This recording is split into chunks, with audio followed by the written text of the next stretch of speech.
Welcome to the tea table. I am so happy you've joined me today. And we are going to have a bridal wedding tea party. And you know, men are welcome as well as women, because when my husband and I got married, we had a couple's bridal shower that was so much fun. And we received wonderful gifts and blessing.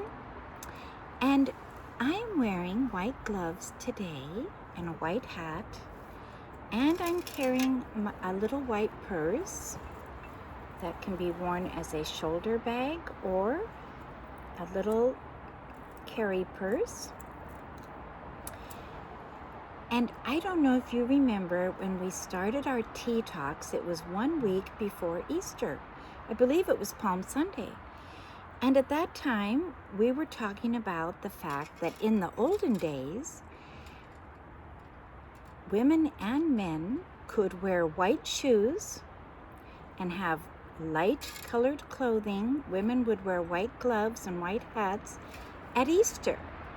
And then they were allowed to wear them all summer until Labor Day. And we're almost to Labor Day. And so I thought I wanted to have this wedding tea party today. And weddings are in the air. We are going to a wedding this weekend that had to be postponed because of the COVID situation. And so now everyone is so excited. And in our part of the country, September is the best month for an outdoor wedding, which this is going to be. And it's taking place right by the Puget Sound, which is a lovely backdrop for any wedding. And I've noticed that in the autumn, early autumn, September here, the lighting is so spectacular for photography outdoor. And so I want to welcome you to the tea table. Now, if you don't have your cup of tea yet, can you get it? Pause, and I'll be waiting for you. Now, I'm going to pour out. I think I will remove my gloves to pour out, and I will put them in my little purse. It's a perfect place. A little purse, though it's very small, comes in very handy. And it can hold a lot of things. So, I have chosen for our tea table today all white, white on white, with maybe touches of gold. And so this is the tray that I have.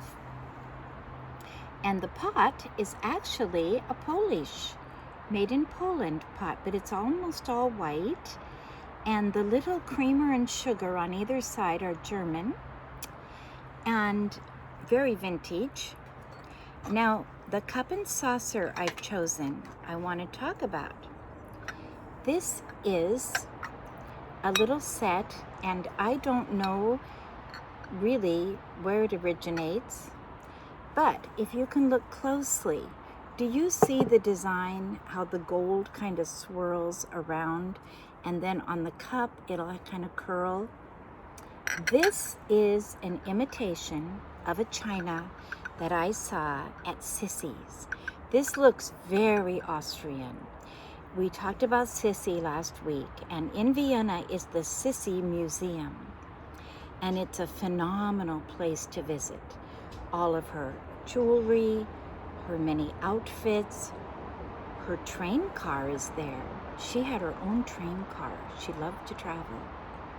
And when Franz Joseph, the Emperor of Austria, and she were married, she was only 16, but from all over the world, people sent gifts. And there's an entire massive room filled with all the china they received from different countries. Queen Victoria sent them china. There's china from Japan. There's china from China. most unique. And I remember this was their main china that they used. And if you notice, Austrian decor is often white with gold touches. It's very, very Austrian. And so I thought I chose this today. I'm still thinking about Sissy. And her wedding was fabulous. I told you about some programs you can watch on her life, Sissy, the Last Austrian Princess. And in it, it is so well done. It's from the 1950s, from German TV, and it's been translated into English. Some of them have just the writing underneath in English. It's very authentic. And she and her siblings, there's 7 or 8 children, and her mother and father come down from Bavaria on the Danube on a boat, and she's all dressed in her wedding gown. And there's flowers, and they go through all the area of Vienna, Austria, and all the people are lining the Danube River and waving in their costumes. It's beautiful.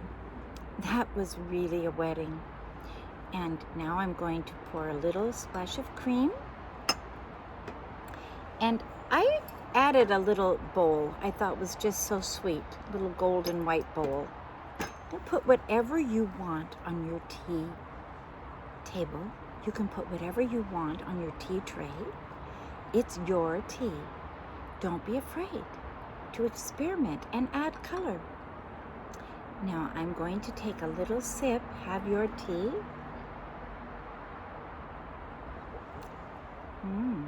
It's very nice. It's a beautiful afternoon here. We're getting chilly mornings and then beautiful sunny afternoons. And I chose all white to wear. The hat I'm wearing is really old.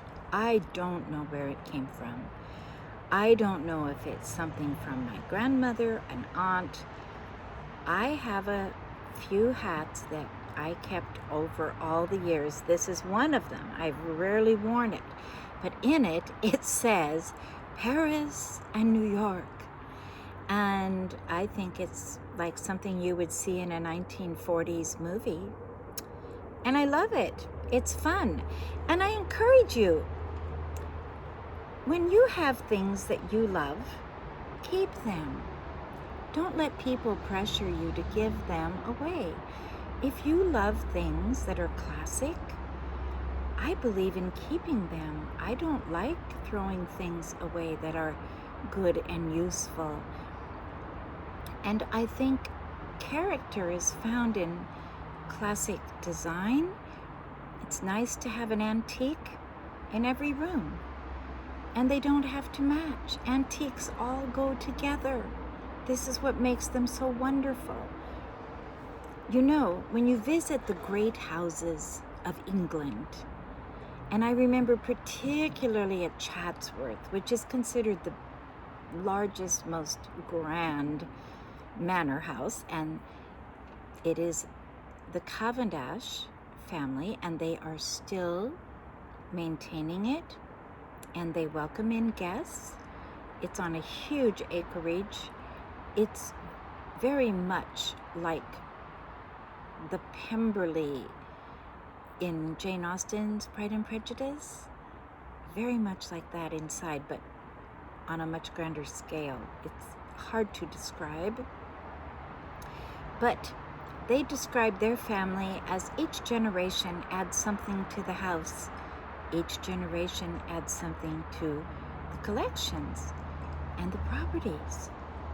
And they value these. They have the most incredible library you've ever seen. It's absolutely stunning. And it's so inspiring and enriching to have color and beauty. And sadly, so many people are just throwing away antiques now. You know, they're very cheap. If you like antiques, you can pick something up very cheap now. I think because of all the reproduction and kind of the style of postmodern plain white. So it's a good time, actually. If you have an old soul and a romantic heart and a deep heart, it's a good time to collect. I have a dear friend who was a real mentor to me, Dawn Jarvis. She's perhaps the most creative person I've ever met in my life. She was a graphic artist and a poet and a writer, and her house was like going into a treasure box, and her garden was fabulous.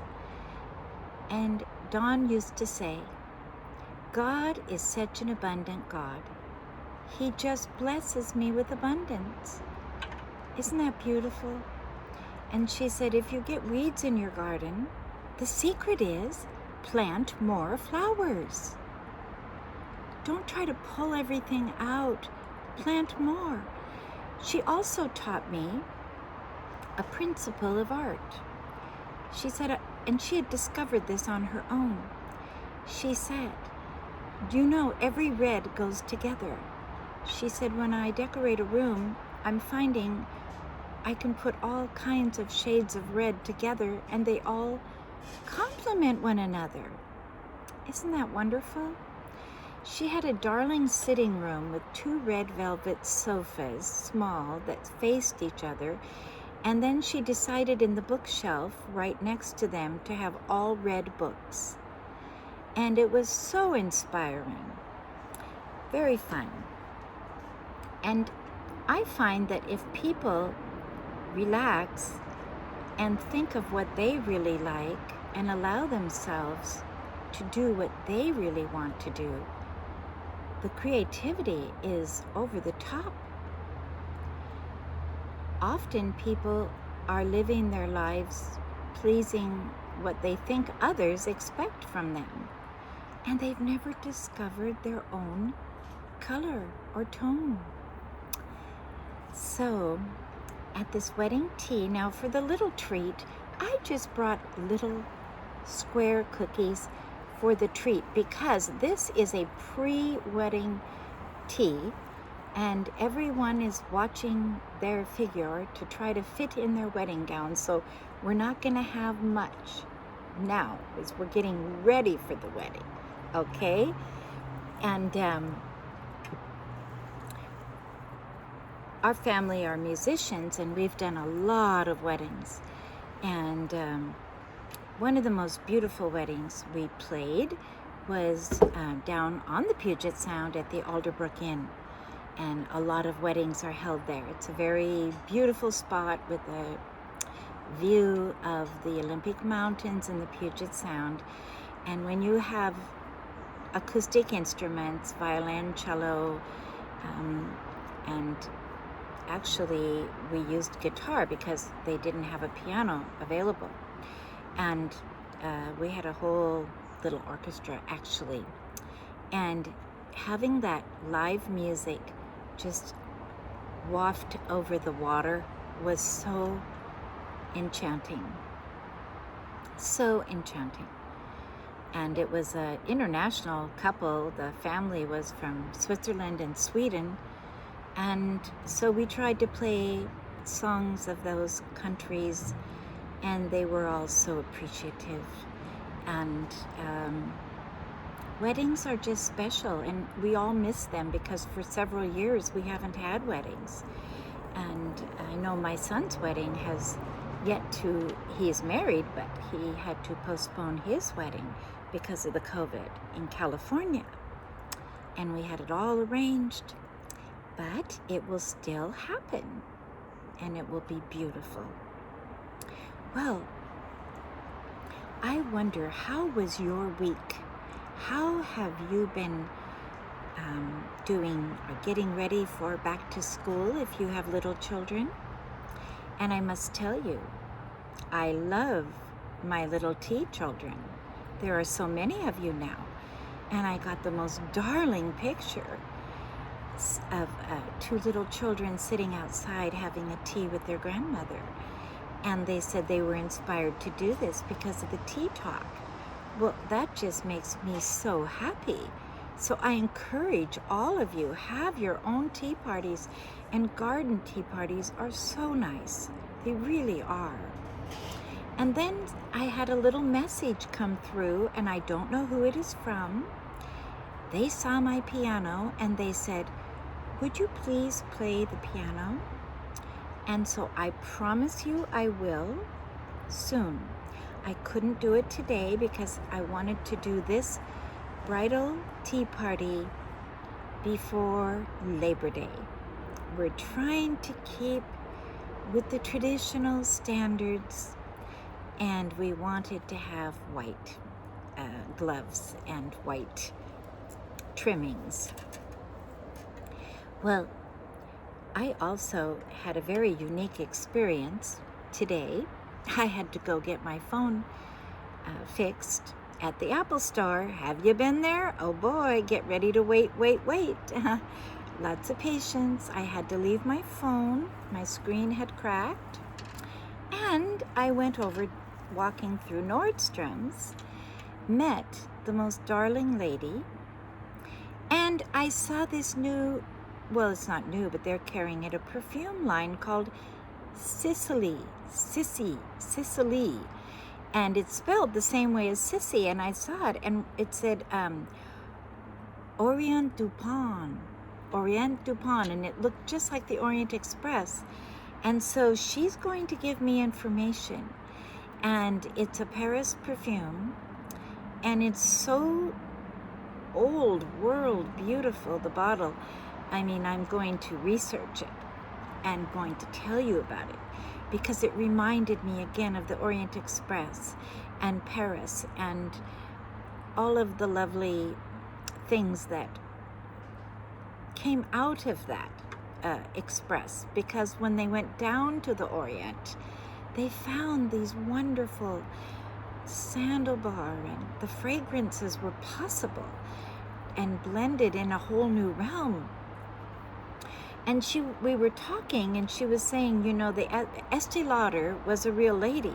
She was a wonderful lady from New York, and she founded that perfume line in, I think, the 1950s. And she did a lot of firsts until her. The lady was saying that husbands or men bought ladies' perfume. They didn't buy their own perfume. But after Estee Lauder came, she said, "It's all right, you can buy your own perfume." And so it started a new thing. And, her famous fragrance, Youth Dew, we've all seen it in the blue bottle. And she was a wonderful person. The quality she gave was rich. And she was taking those wonderful various combinations. And a lot of that did come from Paris, but it really came from the Middle East. All those options, the flowers that only grow in those really southern climates. So that was quite interesting. I thought I want to share that with you because I kept thinking all week. I got several comments on my texts on that Sissy was such an interesting talk, and there was a beautiful ballet done about her life, and it's very famous, and many stories have been written about her, and it's just quite interesting because it's a good way to learn history. I like studying history through biographies. You study one person, and then you're introduced to all the people that are in their lives. And that's really how I learned American Revolution history. I studied John Adams, and I was fascinated with Abigail Adams and their family generations. There were 5 generations of Adams leading America. Well, when you don't just meet John Adams, you meet Thomas Jefferson, George Washington, and all of the founding fathers. They're all so close. They write so many letters. There's so many tracts written, and suddenly you're in their world. And that's the best way to study history, is find one person that you really can relate to, and you are you love and you learn about their life and how they interrelate with all of their contemporaries. And then it opens the door. And then when you hear something, well, you'll hear a year. Oh, well, I know who lived then, and I can put those people together with faces, and history becomes alive. It's wonderful. Well, I just really hope that all of you get to go to a wedding soon. I think weddings are the best celebration. You know, the first weddings are God's idea, you know? Adam and Eve in the garden. And then in the New Testament, Jesus says he's the bridegroom and the church is the bride. And then in the Old Testament, God is the bridegroom and Israel, the nation, is the bride. This type is used over and over again. It's a beautiful picture of God's love to us. And a wedding is a celebration of joy, and it's a generational gift, gathering all together to celebrate two people dedicating their lives to each other and to God, and all that will come out of that of goodness. You know, two are better than one, really. It's good. I've heard it said, find someone to truly love, marry, have children and a family. That's the basics of life. That is satisfying. One will become less selfish, learn to forgive, will have to become more humble. All of the things we want to have in our lives, they will come. And I will close with this. Years ago, I heard a minister say, love is like a triangle. At the bottom side is man and woman, and God is at the top. And as man and woman endeavor to live good lives that please God and get close to God, they get closer to each other. Isn't that beautiful? That's harmony. Well, I just really thank you for joining me today, and I am looking forward to seeing you next time.